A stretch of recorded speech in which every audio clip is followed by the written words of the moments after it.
Peradaban Kekhalifahan Bani Umayyah di Andalusia 711 hingga 1031 Masehi berkembang menjadi salah satu pusat peradaban paling maju di Eropa pada masa tersebut. Kota Cordoba, ibu kota Andalusia, menjadi pusat ilmu pengetahuan, budaya, dan ekonomi, menyaingi kota-kota besar lain seperti Baghdad dan Konstantinopel. Andalusia memiliki perpustakaan besar yang menyimpan ribuan manuskrip dari berbagai disiplin ilmu seperti filsafat, matematika, kedokteran, dan astronomi. Ilmuwan terkenal seperti Ibnu Rashid dan Ibnu Arabi lahir di Andalusia dan berkontribusi pada perkembangan ilmu pengetahuan dunia. Selain itu, Kekhalifahan Umayyah di Andalusia dikenal dengan toleransinya terhadap agama-agama lain, seperti Muslim, Kristen, dan Yahudi, hidup berdampingan dengan damai. Sedangkan di Eropa Barat, sebagian besar wilayah masih berada dalam zaman kegelapan Dark Ages. Pada periode ini, perkembangan ilmu pengetahuan di Eropa Barat sangat lambat dan masyarakat masih terikat pada sistem feodalisme yang kaku, dominasi gereja, dan struktur sosial yang tertutup membatasi kebebasan intelektual dan kreativitas. Meskipun demikian, beberapa biara Kristen tetap melestarikan naskah-naskah kuno dan ada sedikit perkembangan di bidang seni dan sastra. Di bagian lain di dunia, Kekaisaran Bizantium di Eropa Timur mengalami stabilitas politik dan ekonomi yang cukup baik, meskipun juga terlibat dalam konflik dengan bangsa-bangsa di Eropa Utara, dan Kekhalifahan Islam. Konstantinopel, ibu kota Bizantium, tetap menjadi pusat penting bagi perdagangan, agama, dan seni. Bizantium dikenal dengan mosek-mosek yang indah serta arsitektur megah seperti Hagia Sophia. Di Asia Timur, dinasti Tang dan Song di Cina mencapai puncak kemajuan teknologi dan ekonomi. Penemuan-penemuan penting seperti kompas, kertas, mesiur, dan teknik percetakan menjadi Cina sebagai salah satu pusat peradaban global yang maju. Kota-kota besar Cina seperti Chang'an telah memiliki sistem administrasi yang efisien, infrastruktur yang canggih, dan perdagangan yang berkembang pesat. Berbeda jauh dengan kondisi Eropa Barat pada masa itu. Wilayah kekuasaan Islam pada masa Bani Umayyah di Andalusia sangat luas dan mencakup berbagai daerah strategis di semenanjung Iberia yang sekarang dikenal sebagai Spanyol dan Portugal. Pada tahun 732 Masehi, wilayah Kekhalifahan Umayyah mencapai puncak kejayaannya, melampaui luas Kekaisaran Romawi pada masa terbaiknya. Setelah Khulafaur Rasyidin menguasai Suriah, Armenia, Mesir, dan Persia, Bani Umayyah memperluas kekuasaannya ke timur hingga India dan Cina, serta ke barat melintasi Afrika Utara dan semenanjung Iberia. Di timur, pasukan Muslim merebut Persia setelah kemenangan di Nahavan, bergerak ke Khurasan, Transoksiana, dan India, hingga menguasai Sind melalui Muhammad bin Qasim. Namun, usaha merebut Konstantinopel gagal dalam serangan di bawah Muawiyah I dan Sulaiman bin Abdul Malik. Di barat, ekspansi dimulai dengan penaklukan Alexandria dan berlanjut ke Afrika Utara. Pasukan Arab mendirikan Kairouan dan bersama suku Berber yang telah masuk Islam menaklukkan Maghribi dan mencapai Maroko. Ekspedisi militer ke Spanyol dipimpin Tariq bin Ziyad dan Musa bin Nusayr berhasil menaklukkan semenanjung Iberia, termasuk kota-kota penting seperti Toledo dan Cordoba.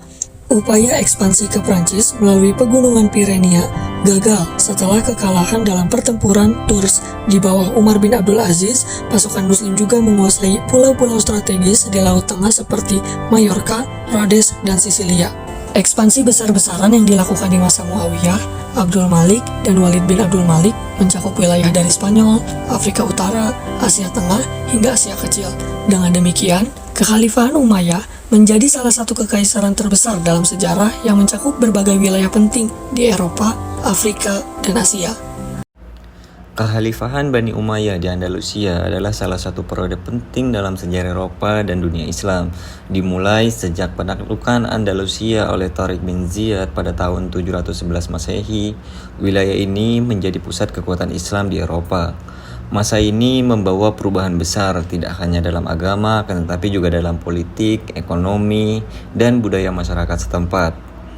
Adapun geopolitik ekspansi dan integrasi wilayah, Bani Umayyah setelah berhasil menaklukkan Andalusia, Bani Umayyah di sini berupaya untuk bagaimana mengatur dan menyatukan masyarakat yang beragam, terdiri dari Muslim, Yahudi, dan Kristen.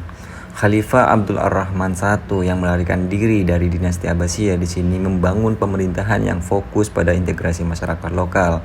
Penduduk asli yang memeluk Islam atau dikenal sebagai Muwaladun bahkan di sini diberi peran penting dalam pemerintahan dan militer. Namun tantangan tetap ada seperti resistensi dan penduduk lokal, serta ketegangan dengan suku Barber yang merasa tidak dilibatkan secara adil. Persaingan dengan kerajaan Kristen. Persaingan antara kekhalifahan Umayyah di Andalusia dan kerajaan-kerajaan Kristen di utara seperti kerajaan Anturias di sini menjadi salah satu dinamika penting pada masa itu. Pertempuran Covadonga pada tahun 722 Masehi adalah awal perlawanan Kristen yang dikenal sebagai Reconquista. Ini bukan hanya konflik agama, akan tetapi juga perebutan wilayah dan sumber daya. Untuk menghadapi ancaman dari luar, Bani Umayyah di sini juga menjalin hubungan diplomatik dengan kekuatan lain seperti Kekaisaran Bizantium untuk bagaimana menjaga stabilitas wilayahnya tersebut. Dinamika ekonomi dan geoekonomi. Andalusia di sini di bawah pemerintahan Umayyah mengalami kemajuan ekonomi yang signifikan. Sebagai pusat perdagangan internasional, wilayah ini menghubungkan Eropa dengan Afrika dan Asia. Kekhalifahan ini mengembangkan pertanian melalui teknik irigasi yang inovatif dan juga memperkenalkan berbagai tanaman baru yang meningkatkan hasil pertanian mereka. Keberhasilan ekonomi ini memungkinkan Bani Umayyah untuk memperkuat militer dan membangun infrastruktur yang mendukung perdagangan seperti jalan dan pelabuhan. Namun, kekayaan ini juga menarik perhatian musuh, seperti serangan bangsa Viking pada abad ke-9. Meskipun demikian, Kekhalifahan Umayyah di sini berhasil mengatasi ancaman ini dengan mengembangkan angkatan laut yang kuat dan juga melakukan diplomasi untuk membangun aliansi. Fragmentasi dan konflik internal serta keruntuhan. Meskipun Bani Umayyah di sini berhasil mengembangkan kekuasaan di Andalusia, mereka juga menghadapi tantangan besar dari dalam. Fragmentasi internal menjadi salah satu isu utama yang mengancam stabilitas. Konflik antara Arab dan Barber menciptakan ketegangan di kalangan elit politik. Pemberontakan yang dilakukan oleh suku Barber seringkali terjadi yang menandakan ketidakpuasan terhadap dominasi Arab dalam struktur kekuasaan. Konflik ini memuncak pada abad ke-11 yang menyebabkan runtuhnya kekhalifahan menjadi kerajaan-kerajaan kecil yang dikenal sebagai Taifah. Perpecahan ini menjadi akhir dari kekuasaan Bani Umayyah di Andalusia. Hubungan internasional dan diplomasi. Dinamika geopolitik Andalusia pada masa Bani Umayyah juga melibatkan hubungan internasional yang kompleks. Meskipun ada persaingan dengan kekuatan Kristen dan rival Muslim lainnya, Bani Umayyah di sini juga mengembangkan jaringan diplomatik yang kuat. Seperti hubungan dengan Kekaisaran Caroling di Eropa, terutama di bawah Charlemagne, menunjukkan adanya kesadaran politik yang tinggi untuk bagaimana menjaga stabilitas dan memperkuat posisi kekhalifahan. Diplomasi yang cermat ini tidak hanya berfungsi untuk bagaimana meredakan ketegangan, akan tetapi juga untuk bagaimana meningkatkan status Bani Umayyah di mata dunia internasional. Keunggulan kekhalifahan dalam bidang pemerintahan, iptek, dan seni budaya. 1. Sistem pemerintahan yang efisien dan stabil. 2. Adaptasi praktik Bizantium dan Romawi. 3. Administrasi birokrasi canggih dipadukan dengan hukum Islam. Toleransi etnis dan agama menjaga stabilitas sosial dan ekonominya. Andalusia, yang pernah menjadi pusat peradaban Islam, memainkan peran penting dalam membentuk fondasi ilmu pengetahuan modern. Di wilayah ini, tradisi intelektual berkembang pesat melalui kontribusi para ilmuwan, pendiri universitas, dan perpustakaan besar.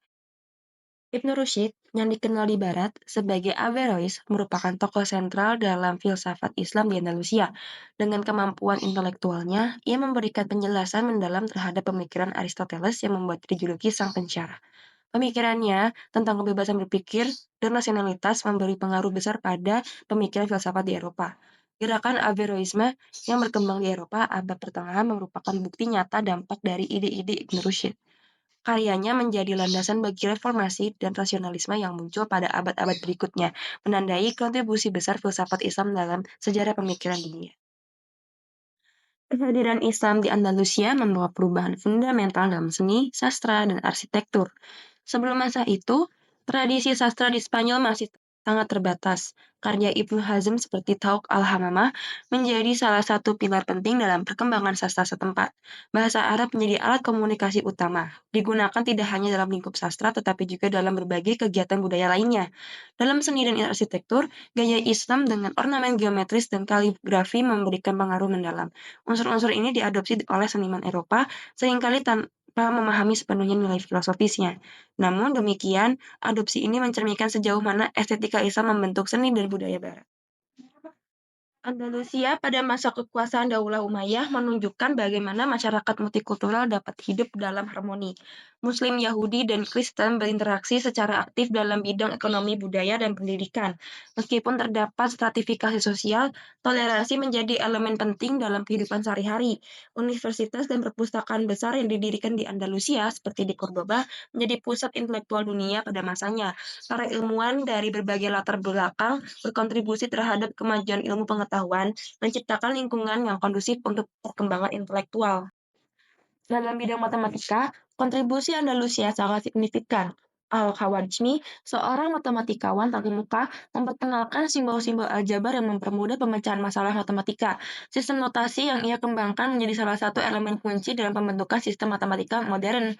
Penerjemahan karya-karya ilmiah ke dalam bahasa Latin memungkinkan ilmu pengetahuan dari Andalusia menyebar ke Eropa, menjadi landasan kebangkitan intelektual di masa Renaissance.